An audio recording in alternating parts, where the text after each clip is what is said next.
Hello दोस्तों, KD anime channel में आपका स्वागत है।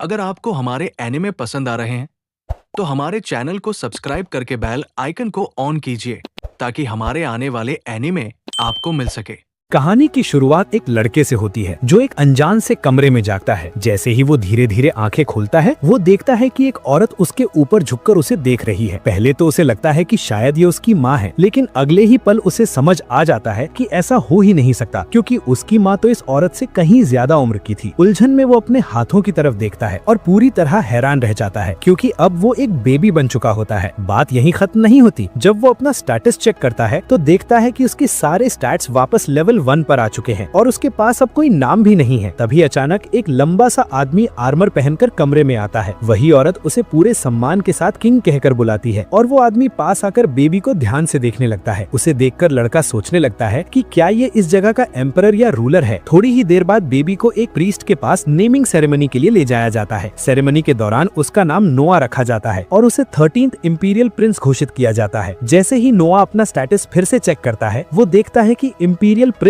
उसकी टाइटल में जुड़ चुका है, जिससे ये साफ हो जाता है कि वो इस नेशन के एम्परर का डायरेक्ट सन है। सेरेमनी के बाद एम्परर प्रीस्ट से पूछता है कि नोआ की अफिनिटी क्या है। प्रीस्ट जवाब देता है कि नोआ की अफिनिटी वाटर है और इसे जो थीफ असाइन किया गया है वो अल्मीरिया है, एक ऐसी लैंड जहाँ वाटर क्लैन के लोग ज्यादा रहते हैं। ये सुनकर एम्परर थोड़ा रिलीव्ड महसूस करता है। इसके बाद वो प्रीस्ट से नोआ के पूरे स्टैट्स दिखाने को कहता है। जैसे ही प्रीस्ट स्टैट्स रिवील करता है कमरे में मौजूद हर इंसान सन्न रह जाता है। नोआ का हर एक स्टैट पहले से ही मैक्सड आउट होता है और उसकी वाटर अफिनिटी एस रैंक तक पहुंच चुकी होती है, जबकि उसे जन्म लिए बस कुछ ही घंटे हुए होते हैं। इतने छोटे एज में अवेकनिंग होना बिल्कुल अनहर्ड ऑफ था, इसलिए सब लोग मान लेते हैं कि वे एक एक्स्ट्राऑर्डिनरी टैलेंट के जन्म के गवाह हैं। उसी पल नोआ को एहसास होता है कि उसे एक नई जिंदगी मिली है और वो एक नोबल के रूप में रीइंकारनेट हुआ है। जिस एम्पायर में वो अब रहता है उसे मीर्स एम्पायर कहा जाता है, एक ताकतवर वॉरियर्स की नेशन जो ऊंचे ऊंचे पहाड़ों के बीच बसी हुई है। इसकी कैपिटल एक खुले मैदान में है और एम्पायर इस समय गोल्डन एज में चल रहा है, जहाँ पैसा और पावर दोनों लगातार बढ़ रहे हैं और कल्चर खूब फ्लरिश कर रहा है। इस लैंड का एम्परर 10 से भी ज्यादा बेटों का पिता है, जिन्हें इंपीरियल प्रिंसेस कहा जाता है और ये प्रिंसेस लोगों के बीच बेहद पसंद किए जाते हैं और सबसे प्रेस्टिजियस नोबल्स माने जाते हैं। नोआ के रीइंकारनेशन के 6 साल बाद उसे एक बड़ी सच्चाई समझ में आती है। बाहर से देखने पर उसके स्टैट्स अलग अलग बहुत ज्यादा लगते हैं, लेकिन असल में ये नंबर्स इतने हाई सिर्फ इसलिए हैं क्योंकि उन्हें उसके सबऑर्डिनेट्स बूस्ट कर रहे होते हैं। जैसे उसकी एस रैंक वाटर स्किल पूरी तरह से अल्मीरिया की वजह से होती है, वही थीफ जो उसे जन्म के समय मिली थी, और उसके बाकी कई स्टैट बोनसेस उन मेड से आते हैं जो उसकी सेवा करती हैं। मतलब साफ था, जितने ज्यादा सबऑर्डिनेट्स उतना ज्यादा नोआ स्ट्रॉन्ग बनता है। इसके साथ साथ उसे ये भी शक होने लगता है कि शायद उसके लेवल की कोई लिमिट ही नहीं है और वो एंडलेसली बढ़ सकता है। जब मेड्स उसे तैयार करके नीचे भेज देती हैं तो उसके जाने के बाद आपस में बात करती हैं कि वो कितना रिमार्केबल है। आमतौर पर उसकी उम्र के बच्चे शरारती होते हैं और हर समय ट्रबल करते रहते हैं, लेकिन नोआ अलग है। वो शांत है, कंपोज्ड है और अपनी एज से कहीं ज्यादा मैच्योर लगता है। एवलिन, जो हॉस्पिटैलिटी में स्पेशलाइज करने वाली खूबसूरत मेड है, नोआ के पास आती है जब वो लंच कर रहा होता है और बताती है कि क्राउन प्रिंस और 4th प्रिंस उससे मिलने आए हैं। वो ये भी जोड़ती है कि उन्होंने कहा है कि नोआ आराम से खाना खत्म कर सकता है, कोई जल्दी नहीं है। लेकिन नोआ अच्छी तरह जानता है कि क्राउन प्रिंस कौन होता है और ऐसे इंसान को इंतजार करवाना कितनी बड़ी गलती हो सकती है। वो तुरंत मेड से कहता है कि उसे उनके पास ले चले। नोआ अपने बड़े भाइयों से मिलने जाता है, एल्बर्ट जो क्राउन प्रिंस है और हेनरी जो 4th प्रिंस है। थोड़ी फॉर्मल ग्रीटिंग्स के बाद एल्बर्ट बताता है कि वे असल में नोआ के लिए एक गिफ्ट लाए हैं। तभी एक डरा हुआ सर्वेंट कमरे में आता है। उसके हाथ में एक स्वॉर्ड केस होता है जिससे एक डार्क और खौफनाक ऑरा बाहर फैलने लगता है और पूरे कमरे में टेंशन भर जाती है। जैसे ही केस नीचे रखा जाता है एल्बर्ट सर्वेंट को उसे खोलने का आदेश देता है। जैसे ही केस खुलता है नोआ की रीढ़ में ठंड सी दौड़ जाती है, क्योंकि उसे सोल्जर्स की चीखें सुनाई देने लगती हैं जो एल्बर्ट से अपनी जान बचाने की भीख मांग रहे होते हैं। आवाजें इतनी डर और डेस्परेशन से भरी होती हैं कि नोआ तुरंत समझ जाता है कि ये कोई हेलुसिनेशन नहीं है। एल्बर्ट नोआ से कहता है कि वो स्वॉर्ड उठाए। हालांकि नोआ का बिल्कुल मन नहीं करता, लेकिन उसे पता है कि ये क्राउन प्रिंस का दिया हुआ गिफ्ट है जिसे मना करना ऑप्शन ही नहीं है। नोआ सावधानी से स्वॉर्ड उठाता है। शुरू में उसे थोड़ा भारी लगती है, लेकिन कुछ ही पलों में वो खुद को संभाल लेता है और बैलेंस बना लेता है। इसके बाद एल्बर्ट बताता है कि इस स्वॉर्ड का नाम लिवायथन है, एक वाटर एलिमेंट स्वॉर्ड जिसे पूरे एम्पायर की सबसे ताकतवर तलवार माना जाता है। अब तक करीब 120 लोग इसे मास्टर करने की कोशिश में अपनी जान गंवा चुके हैं। ये सुनकर नोआ थोड़ा नर्वस दिखता है तो हेनरी उसे रीएश्योर रीअश्योर करता है और कहता है कि जिसे ये स्वॉर्ड स्वीकार नहीं करती उसे ये उठाते ही अपनी कर्स से मार देती है। नोआ का इसे बिना किसी नुकसान के उठा लेना ये साबित करता है कि वो कम से कम इसके लायक तो है। एल्बर्ट नोआ की पीठ थपथपाता है और ये कहते हुए कमरे से बाहर निकल जाता है कि ये एक वैल्यूएबल डेमोन्स्ट्रेशन था। एल्बर्ट के जाते ही नोआ मन ही मन गुस्से से भर जाता है और सोचता है कि ये आदमी तो शुरू से उसे टेस्ट कर रहा था, वो भी ऐसी चीज से जो उसे आसानी से मार सकती थी। लेकिन वो ये सब अपने अंदर ही रखता है क्योंकि उसे पता है कि अगर उसने जरा भी कुछ गलत बोल दिया तो उसकी जान जा सकती है। प्रिंसेस के जाते समय हेनरी एल्बर्ट से पूछता है कि लेवायथन वो नोआ के पास छोड़ना सच में सही फैसला था या नहीं, खासकर जब वो सोर्ड इतनी महंगी थी। एल्बर्ट जवाब देता है कि इतनी ब्रिलियंट तलवार किसी नोआ जैसे ब्रिलियंट इंसान के हाथों में ही बेहतर है, और साथ ही ये भी कि नोआ को ब्रिलियंट होने की कीमत समझनी चाहिए, खासकर जब कोई अपने ही पाले हुए पालतू से काटे जाने का एहसास दिलाए। उसी रात नोआ नोटिस करता है कि उसकी मेड जोई कुछ ज्यादा ही परेशान और अनईजी लग रही है। वो उससे पूछता है कि क्या हुआ, लेकिन जोई उसे अपनी पर्सनल प्रॉब्लम से परेशान नहीं करना चाहती और कहती है कि सब ठीक है। नोआ जिद करता है और थोड़ी हिचकिचाहट के बाद जोई आखिरकार सच बता देती है। वो कहती है कि वो कुछ समय की छुट्टी चाहती है क्योंकि उसके होम टाउन में हाल ही में बाढ़ आ गई थी और जिस फार्म पर वो बड़ी हुई थी वो पूरी तरह बह गया है। वही फार्म उसकी माँ की इनकम का एकमात्र जरिया था। इसी वजह से जोई ने ये सोचना शुरू कर दिया था कि शायद उसे रेड लाइट डिस्ट्रिक्ट में काम करना पड़े, क्योंकि लोगों ने उससे कहा था कि एक इंपीरियल प्रिंस की सेवा कर चुकी लड़की होने के नाते वो खुद को बहुत ऊंचे दाम पर बेच सकती है। नोआ तुरंत जोई से कहता है कि वो ऐसा कभी होने नहीं देगा। इसके बजाय वो उसे बताता है कि उसकी माँ को मैंशन में गेट खोलने बंद करने की जिम्मेदारी दे दी जाएगी और उसके बदले उसे बहुत अच्छा सैलरी मिलेगा। जोई थोड़ा हिचकते हुए कहती है कि जो सैलरी नोआ ऑफर कर रहा है वो इस पोजीशन के हिसाब से काफी ज्यादा है। इस पर नोआ आगे जोड़ता है कि मैंशन के पास ही एक खाली घर भी है जहाँ जोई और उसकी माँ दोनों साथ रह सकती हैं। ये सब सुनते ही जोई फूट फूट कर रोने लगती है और बार बार नोआ को उसकी काइंडनेस और जेनरोसिटी के लिए धन्यवाद देती है। लेकिन नोआ अंदर ही अंदर जानता है कि वो ये सब सिर्फ गुडविल की वजह से नहीं कर रहा। अगर 13th इंपीरियल प्रिंस की कोई सर्वेंट रेड लाइट डिस्ट्रिक्ट में काम करती तो ये उसके नाम पर एक दाग बन जाता। जोई उसकी सर्वेंट है और इसका मतलब ये है कि वो जिंदगी भर उसी की सेवा करेगी। नोआ को पूरा भरोसा हो जाता है कि इस अनएक्सपेक्टेड काइंडनेस के बाद जोई कभी उसकी लॉयल्टी से धोखा नहीं देगी। इसके बाद नोआ बटलर डिलन को बुलाता है और उसे बताता है कि जोई के होम टाउन में भी डिजास्टर की वजह से बाढ़ आ चुकी है। इसी कारण वो डिलन को आदेश देता है कि वो डैसो जाकर जितनी जमीन हो सके खरीद ले। नोआ जानता है कि ऐसी हालत में बैंडिट्स वहां जरूर पहुंचेंगे और शहर की कमजोरी और केओस का फायदा उठाने की कोशिश करेंगे। वो चाहता है कि उससे पहले ही सारी जमीन सिक्योर कर ली जाए, इससे पहले कि हालात और बिगड़े। डिलन इस ऑर्डर से हैरान रह जाता है क्योंकि नोआ इतनी कम उम्र में भी ऐसी सिचुएशन को जिसे उसने खुद कभी झेला नहीं, इतनी शार्प फोरसाइट और केयरफुल थिंकिंग के साथ हैंडल कर रहा है। असल में नोआ अपनी पिछली जिंदगी में बिल्कुल यही सब देख चुका था, लेकिन वो ये बात किसी को बता नहीं सकता, इसलिए चुप रहना ही बेहतर समझता है। डिलन मानता है कि आइडिया बहुत अच्छा है, लेकिन असली प्रॉब्लम ये है कि इतनी जमीन खरीदने के लिए पैसा कहाँ से आएगा, क्योंकि इसके लिए कम से कम कई लाख रैन लगेंगे जो इस एम्पायर की करेंसी है। नोआ को एहसास होता है कि उसने इस हिस्से के बारे में ठीक से नहीं सोचा था। थोड़ी देर सोचने के बाद वो फैसला करता है कि कैपिटल सिटी के साउथ में जो जमीन उनके पास है उसे बेच दिया जाएगा। डिलन पूछता है कि क्या ये सच में सही होगा, क्योंकि वो जमीन खुद किंग ने नोआ को गिफ्ट में दी थी और बिना परमिशन उसे बेचना एक सीरियस क्राइम भी माना जा सकता है। लेकिन नोआ डिलन से कहता है कि किंग की नाराजगी या सजा की चिंता ना करे, क्योंकि इस फैसले के पूरे कॉन्सिक्वेंसेस वो खुद झेलेगा। नोआ कहता है कि नोबल होने का मतलब ही यही होता है, अपनी कुर्बानी देकर दूसरों की जिंदगी को आसान और सुरक्षित बनाना। डिलन को इन वर्ड्स का मतलब समझ आ जाता है और वो नोआ को इस फैसले के लिए दिल से धन्यवाद देता है, खासकर इसलिए क्योंकि वो भी जोई के सेम होम टाउन से है और खुद को बहुत ग्रेटफुल महसूस करता है। अगले दिन नोआ सारे फंड्स लिक्विडेट कर चुका होता है और जितनी जमीन खरीदी जा सकती है उसकी तैयारी कर रहा होता है। अब वो खुद डैसो जाकर जमीन इंस्पेक्ट करने वाला होता है, तभी उसे अपने भाई हेनरी की एक अनएक्सपेक्टेड विजिट मिलती है। हेनरी नोटिस करता है कि नोआ अपने साथ लेवायथन सॉर्ड भी ले जा रहा है और तुरंत पूछता है कि ऐसा क्यों। नोआ बताता है कि कुछ समय पहले उसे उस सॉर्ड से कोई पावर महसूस हुई थी, लेकिन उसके बाद कुछ नहीं हुआ, इसलिए वो डासो में जाकर उसे टेस्ट करना चाहता है। इसके बाद हेनरी नोआ को बताता है कि लेवायथन सॉर्ड की अपनी एक विल होती है और वो सिर्फ उसी इंसान की बात मानती है जिसे वो अपना ट्रू मास्टर मान लेती है। ये जानकारी मिलते ही नोआ तुरंत समझ जाता है कि उसे किसी तरह लेवायथन की रिकॉग्निशन हासिल करनी होगी। इस वक्त लेवायथन सॉर्ड एक पागल कुत्ते जैसी है जिसे काबू में करने के लिए एक ऐसा इंसान चाहिए जो उससे भी ज्यादा स्ट्रॉन्ग हो। हेनरी नोआ से कहता है कि अगर उसे बहुत जरूरी लगे तो वो सॉर्ड अपने साथ ले जा सकता है, लेकिन जब तक बिल्कुल सही समय ना हो तब तक उसका इस्तेमाल ना करे, वरना वही तलवार उसे मार भी सकती है। ये वार्निंग देने के बाद हेनरी बिना कुछ और कहे मुड़ता है और चला जाता है। थोड़ी ही देर बाद वे डासो पहुंचते हैं और देखते हैं कि बाढ़ ने पूरे इलाके को उजाड़ बंजर जमीन में बदल दिया है। तबाही देखकर वे अंदाजा लगाते हैं कि ज्यादातर टूटे हुए घरों के साथ उनकी लैंड डीड्स भी बह गई होंगी, यानी अब जमीन खरीदने के लिए गवर्नमेंट ऑफिस के ऑफिशियल रिकॉर्ड्स पर ही भरोसा करना पड़ेगा। डिलन और जोई हैरान रह जाते हैं कि उनसे कई दशक छोटा एक बच्चा सिर्फ हालात को देखकर ये सब समझ गया। नोआ शांति से कहता है कि इसमें कुछ खास नहीं है, बस सिंपल लॉजिक है। इसके बाद नोआ और जोई साथ मिलकर जमीन का सर्वे करने लगते हैं। तभी वे देखते हैं कि एम्पायर के केटरर्स कुछ विलेजर्स को खाना बांट रहे हैं। नोआ एक कटोरा लेकर खाना चखता है और तुरंत समझ जाता है कि खाना बहुत खराब है, यहाँ तक कि थोड़ा सड़ा हुआ भी लगता है। उसकी बात एक विलेजर सुन लेता है और कहता है कि वे शिकायत नहीं कर सकते क्योंकि कम से कम इतना खाना मिलना भी उनकी किस्मत है। नोआ को यकीन नहीं होता कि डिजास्टर के समय एम्पायर अपने लोगों को इतना घटिया खाना परोस रहा है। तभी अचानक लोकल गवर्नमेंट ऑफिशियल लॉर्ड गेरिल इंस्पेक्शन के लिए वहां पहुंचता है। गेरिल अच्छी तरह जानता है कि खाना बेहद खराब है, लेकिन उसे फर्क नहीं पड़ता क्योंकि वो खुद तो इसे खा नहीं रहा। नोआ अब और बर्दाश्त नहीं कर पाता और गेरिल से सीधे टकरा जाता है। वो गेरिल पर आरोप लगाता है कि उसने फूड राशंस के लिए आए पैसों का गबन किया है और सही खाना देने के बजाय विलेजर्स को बेकार स्लॉप खिलाया जा रहा है। गेरिल इस बात से बिल्कुल इनकार नहीं करता, बल्कि खुलेआम मान लेता है कि फूड चेन के ऊपर बैठे लोगों को पहले खाना चाहिए और वो अपने आदमियों के साथ हंसने लगता है। उनका ये एटीट्यूड देखकर नोआ गुस्से से भर जाता है और गेरिल को उसके क्राइम्स के कॉन्सिक्वेंसेस की चेतावनी देता है। लेकिन गेरिल को एक बच्चे का जवाब देना पसंद नहीं आता। वो अपनी सॉर्ड निकालता है और नोआ पर हमला करने की तैयारी करता है। उसी पल लेवाइथन सॉर्ड अपने बॉक्स से अपने आप बाहर उड़ाती है और नोआ के पास हवा में तैरने लगती है। तलवार उसे परखने लगती है और अपनी पावर नोआ के शरीर में डालकर ये जांचती है कि वो इसके लायक है या नहीं। नोआ के शरीर के कुछ हिस्से काले पड़ने लगते हैं, जैसे तलवार की कर्स उसे निगलने वाली हो। हार के बिल्कुल करीब पहुंचकर नोआ के अंदर अचानक एड्रेनलिन और जबरदस्त विल पावर उमड़ पड़ती है। वो लेवाइथन को साबित कर देता है कि वो इसकी ताकत सह सकता है और थोड़ी सी स्ट्रगल के बाद तलवार पूरी तरह उसके सामने झुक जाती है। गुस्से से पागल होकर गेरिल नोआ को मारने के लिए आगे बढ़ता है, लेकिन नोआ एक पल भी देर नहीं करता और पहले वार करता है। वो लेवाइथन से एक ही झटके में गेरिल का सिर अलग कर देता है। अपने लीडर को मरते देखकर उसके लैकीज गुस्से में नोआ पर हमला करने की तैयारी कर लेते हैं। उन्हें डराने के लिए नोआ लेवाइथन को जमीन पर जोर से मारता है। जमीन फट जाती है और वहाँ इतना गहरा और विशाल क्रेटर बन जाता है कि उसका तल तक दिखाई नहीं देता। खुद नोआ भी तलवार की जबरदस्त ताकत को देखकर सन्न रह जाता है। थोड़ी ही देर बाद डासो का नाइट कैप्टन रोवन वहाँ पहुँचता है और सामने का नजारा देखकर हैरान रह जाता है। जैसे ही उसकी नजर नोआ पर पड़ती है और वो उसे 13th इंपीरियल प्रिंस के रूप में पहचान लेता है, वो तुरंत घुटनों के बल झुक जाता है। बाकी लोग पहले तो समझ नहीं पाते, लेकिन जैसे ही रोवन नोआ की पहचान जोर से बताता है, वहाँ मौजूद हर इंसान डर और सम्मान से झुक जाता है। नोआ सबको समझाता है कि गेरिल और इसके आदमी विलेजर्स से चोरी कर रहे थे, इसी वजह से गेरिल को एग्जीक्यूट किया गया। वो रोवन को आदेश देता है कि बचे हुए करप्ट ऑफिशियल्स को सही सजा दिलाई जाए और साथ ही फूड डिस्ट्रीब्यूशन फिर से ठीक तरीके से शुरू की जाए ताकि विलेजर्स भरपेट खाना खा सके। खुशी से झूम उठे विलेजर्स नोआ की तारीफ करने लगते हैं और उसे अपना सेवियर मानते हैं। इसी बीच एल्बर्ट को रिपोर्ट मिलती है कि नोआ ने लेवाइथन स्वॉर्ड को पूरी तरह टेम कर लिया है। वो हल्की सी स्मर्क करता है और समझ जाता है कि नोआ उसकी सोच से कहीं ज्यादा यूजफुल साबित होने वाला है। कुछ समय बाद नोआ अपने पिता से मिलने जाता है, ये सोचकर कि गिफ्टेड लैंड बेचने की वजह से उसे पनिशमेंट मिलेगी, लेकिन इसके उलट एम्परर उसका धन्यवाद करता है और बताता है कि नोआ की वजह से बैंडिट्स फ्लड का फायदा नहीं उठा पाए। एम्परर इस बात से भी बेहद खुश होता है कि नोआ ने लेवाइथन को मास्टर कर लिया है। जब नोआ के स्टैट्स दोबारा चेक किए जाते हैं तो उसकी वाटर स्किल ट्रिपल रैंक तक पहुंच चुकी होती है, क्योंकि डासो में मदद करने के दौरान उसके सबऑर्डिनेट्स की संख्या काफी बढ़ गई थी। नोआ की काबिलियत से डीपली इम्प्रेस होकर एम्परर उससे कहता है कि वो आगे भी एम्पायर के लिए अपने टैलेंट्स का इस्तेमाल करता रहे और नोआ बिना हिचकिचाए इसके लिए हामी भर देता है। अगले दिन नोआ अपने शहर की रेड स्ट्रीट पर बने एक छोटे से लोकल होटल में उस मशहूर स्ट्रीट सिंगर को ढूंढने जाता है जो अक्सर वहाँ गाती है। अंदर जाते ही वो एक खाली कुर्सी पर बैठकर चुपचाप माहौल को ऑब्जर्व करता है। थोड़ी देर बाद एक पिंक हेड लड़की आगे बढ़कर कस्टमर्स के सामने गाना शुरू करती है। नोआ को उसकी झलक देखते ही याद आता है कि उसने इसके बारे में पहले रूमर्स सुने थे। उसका नाम एलिचे है। गाना सुनते हुए नोआ को लगता है कि उसकी वॉइस तो काफी अच्छी है, बस उसकी सिंगिंग टेक्निक में थोड़ा इम्प्रूवमेंट की जरूरत है। फिर भी ये साफ दिख रहा था कि वो मजे के लिए नहीं बल्कि पूरी मेहनत और सीरियसनेस से गा रही है, जैसे सच में अपने टैलेंट के दम पर जीने की कोशिश कर रही हो। तभी अचानक होटल का माहौल एकदम बदल जाता है जब 3 बदमाश जैसे दिखने वाले आदमी अंदर घुस आते हैं। वो चिल्लाते हुए पूरी भीड़ का ध्यान अपनी तरफ खींच लेते हैं और एलिचे पर चिल्लाने लगते हैं कि वो गाना गाकर क्यों टाइम वेस्ट कर रही है, अपने पेरेंट्स का कर्जा चुकाने का कोई ज्यादा अच्छा तरीका क्यों नहीं ढूंढती। ये सुनते ही एलिचे डर के मारे पीछे हट जाती है। कांपती आवाज में वो कहती है कि उसके पास अभी पैसे नहीं है, पर वो जितना हो सके उतनी मेहनत कर रही है क्योंकि उसके पास देने को कुछ नहीं है। बदमाश आपस में बातें करने लगते हैं कि एक लड़की के पास कर्जा चुकाने का दूसरा तरीका क्या हो सकता है। होटल में बैठे लोग शौक और घृणा में बस देखते रहते हैं, कुछ कर नहीं पाते। तभी हालात बिगड़ने से पहले नोआ अपनी सीट से अचानक उठकर आगे बढ़ता है। वो शांत और साफ आवाज में उन्हें याद दिलाता है कि किसी बच्चे को उसके पेरेंट्स का कर्जा भरने के लिए मजबूर करना इंपीरियल लॉ के खिलाफ है। बदमाश उसकी बात पर हंसते हैं और उसे कोई अमीर बिगड़ा हुआ लड़का समझ लेते हैं। उनमें से एक नोआ की शर्ट पकड़कर उसे मारने की कोशिश करता है, लेकिन नोआ बिना एक सेकंड गवाए अपनी लेवाइथन स्वॉर्ड की ताकत का इस्तेमाल करता है है। उसकी जबरदस्त शक्ति देखकर होटल में मौजूद हर कोई हैरान रह जाता है। नोआ की ताकत देखकर तीनों आदमी घबराकर तुरंत भाग जाते हैं, इससे पहले कि मामला और बिगड़े। खतरा टलने के बाद नोआ वापस एलिचे की तरफ मुड़ता है और नरमी से उससे उसके खर्चों के बारे में पूछता है। एलिचे बताती है कि उसका ज्यादातर पैसा उसकी माँ के इलाज पर खर्च हो जाता है। ये सुनकर नोआ कहता है कि आज से वो उसे हर महीने 25 रेन देगा ताकि वो पूरी तरह अपनी सिंगिंग पर फोकस कर सके। साथ ही वो वादा करता है कि जैसे जैसे उसकी स्किल बेहतर होगी उसकी पेमेंट भी बढ़ती जाएगी ताकि वो अपने पैशन को बिना डर के आगे बढ़ा सके। एलिचे दिल से नोआ को थैंक्स कहती है और वादा करती है कि वो उसे कभी डिसअपॉइंटेड नहीं करेगी और अपनी सिंगिंग को सुधारने के लिए जी जान लगा देगी। उसी शाम नोआ वापस घर लौटता है और देखता है कि वही तीनों बदमाश जिनसे वो होटल में टकराया था महल के गेट के सामने घुटनों पर बैठे हैं। वो सिर झुकाकर बार बार माफी मांग रहे थे। नोआ उन्हें एक नजर देखता है और समझ जाता है कि इन्हें आखिर पता चल ही गया कि वो असल में कौन है। उनसे मिलने के बजाय नोआ आराम से मेड्स को कहता है कि उन्हें वापस भेज दिया जाए क्योंकि प्रिंस को कोई भी जब चाहे नहीं मिल सकता। कुछ देर बाद नोआ का बड़ा भाई हेनरी अंदर आता है और उसकी बात से पूरी तरह सहमत होता है। हेनरी कहता है कि ऐसे लोगों को इतनी आसानी से रॉयल फैमिली तक पहुंचने देना ना राजघराने की वैल्यू के लिए ठीक है और ना नोआ की पोजीशन के लिए। नोआ फिर हेनरी को अंदर ले जाकर बताता है कि उसका फैसला सिर्फ रॉयल डिग्निटी की वजह से नहीं था। नोआ होटल में हुई पूरी घटना समझाता है और बताता है कि अगर वो जाकर उन आदमियों से बात करता तो उन्हें लगता कि प्रिंस अब भी उन पर गुस्सा है और यही डर उन्हें एलिचे से दूर रखेगा, जो ठीक वही है जो नोआ चाहता है। हेनरी सच में नोआ की सोच से प्रभावित हो जाता है। इतनी कम उम्र में भी नोआ ने इतनी आगे की सोच रखी। हेनरी मानता है कि उसकी उम्र के बाकी भाई भी इतना नहीं सोच पाते और इस वजह से वो नोआ से और भी ज्यादा प्रभावित हो जाता है। बात बदलते हुए हेनरी उससे लेवाइथन सोर्ड के बारे में पूछता है कि क्या सच में नोआ ने उसे मास्टर कर लिया है। नोआ मुस्कुराकर हाँ कहता है और बताता है कि ये हेनरी की दी हुई सलाह की वजह से ही मुमकिन हुआ। फिर नोआ हवा में से जैसे कुछ निकलता हो वैसे अपनी लेवाइथन सोर्ड प्रकट करके दिखाता है। हेनरी एकदम शॉक हो जाता है क्योंकि उसने कभी सोचा भी नहीं था कि लेवाइथन सोर्ड ऐसा भी कर सकती है। नोआ समझाता है कि तलवार हवा से नहीं निकली, वो उसकी स्लीव के अंदर छिपी थी और कमांड मिलते ही बढ़कर नॉर्मल साइज में आ गई क्योंकि उस तलवार की अपनी एक विल है और उसी ने उसे ये टेक्निक सिखाई है। हेनरी मान जाता है कि उसे इस बारे में कुछ नहीं पता था और नोआ की तारीफ करता है। बाद में महल के बाहर वही तीनों आदमी अब भी नोआ के निकलने का इंतजार कर रहे होते हैं। जैसे ही उनमें से एक नोआ को देखता है वो अचानक हमला करने की कोशिश करता है, लेकिन नोआ हल्का सा अपनी पावर रिलीज करता है। बस इतना ही काफी था। वो आदमी डर से पीछे हट जाता है और तुरंत माफी मांगने लगता है। हेनरी हैरान होकर पूछता है कि नोआ ने अभी क्या किया और नोआ बताता है कि उसने बस तलवार की पावर का एक छोटा सा हिस्सा दिखाकर उन्हें इंटिमिडेट किया है। उसी रात नोआ को एक रॉयल बॉल में बुलाया जाता है। अंदर पहुंचते ही पूरा हॉल उसकी ओर देखकर ताली बजाने लगता है। उसके बगल में खड़े एक लॉर्ड जिसका नाम रेडॉक है नोटिस करता है कि नोआ अपनी कमर पर कुछ पहने हुए है। नोआ बताता है कि हाँ, ये वही लेवाइथन सोर्ड है जो उसे क्राउन प्रिंस ने खुद गिफ्ट की थी। ये सुनते ही पूरी हॉल एक झटके में गैस्प कर उठती है। हॉल में मौजूद सारे लोग लेवाइथन को एक नेशनल ट्रेजर की तरह पहचानते हैं, एक ऐसी तलवार जिसके बारे में कहा जाता है कि उसे कंट्रोल करना लगभग नामुमकिन है। तभी एक गेस्ट बोल पड़ता है कि शायद ये असली नहीं कोई नकली रेप्लिका होगी। ये सुनकर नोआ हल्का सा लेवाइथन की पावर रिलीज करता है। उसी पल पूरे हॉल में डर की लहर दौड़ जाती है। लोग क्लियरली उस तलवार से निकलती जबरदस्त शक्ति महसूस कर लेते हैं। नोआ जैसे ही पावर रोक देता है सबको मानना पड़ता है कि तलवार असली है और इस पर नोआ का कंट्रोल भी सचमुच एक्स्ट्राऑर्डिनरी है। वहाँ मौजूद हर इंसान उसकी उम्र देखकर और भी शॉक में है। बाकी इवेंट में एक एक करके ढेर सारे नोबल्स लाइन लगाकर नोआ से मिलना शुरू कर देते हैं। हर कोई बड़े रिस्पेक्ट के साथ अपना परिचय देता है और कहता है कि नोआ के सामने खड़े होना ही उनके लिए सम्मान की बात है। नोआ भी शांत और डिग्निफाइड तरीके से हर किसी की बात सुनता है और उतने ही सम्मान के साथ जवाब देता है। कुछ देर बाद अगली बारी आती है ब्रायन, जो ब्रायन कंपनी का हेड है, और उसके साथ उसकी बेटी सिंडी खड़ी होती है। नोआ दोनों को ध्यान से ऑब्जर्व करता है और थोड़ी ही देर में उसे एक चौंकाने वाली बात समझ आ जाती है। सिंडी ब्रायन की बायोलॉजिकल बेटी नहीं बल्कि उसकी अडॉप्टेड डॉटर है। सिर्फ इतना ही नहीं, नोआ को ये भी महसूस होता है कि सिंडी पहले एक स्लेव रह चुकी है। उसकी आंखों में मौजूद वो सावधान, हर तरफ देखने वाली नजरें वही होती हैं जो उन लोगों में देखी जाती हैं जिन्होंने गुलामी झेली हो। ब्रायन ये सुनकर दंग रह जाता है कि नोआ ने सिर्फ एक नजर में सब समझ लिया। वो नोआ के आगे घुटनों पर बैठकर मान लेता है कि ये सच है। वो बताता है कि उसने वास्तव में सिंडी को स्लेव के रूप में खरीदा था, लेकिन उसकी तेज सीखने की क्षमता और समझदारी देखकर उसने उसे बेटी के रूप में अपनाने का फैसला कर लिया। ये सुनकर नोआ सच में खुश हो जाता है। उसे ऐसी कहानियां बहुत पसंद है जहाँ किसी की जिंदगी बेहतर के लिए बदलती है। मुस्कुराते हुए नोआ ब्रायन और सिंडी दोनों को अपने मैंशन आने का निमंत्रण देता है ताकि वो सिंडी की कहानी के बारे में और सुन सकें। ब्रायन सम्मान से सिर झुकाकर मान जाता है और दोनों इवेंट से विनम्रता से विदा लेते हैं। अगले दिन नोआ शहर में आराम से वॉक कर रहा होता है कि अचानक उसकी मुलाकात उसके भाई ऑस्कर से हो जाती है, जो किंगडम का 8th प्रिंस है।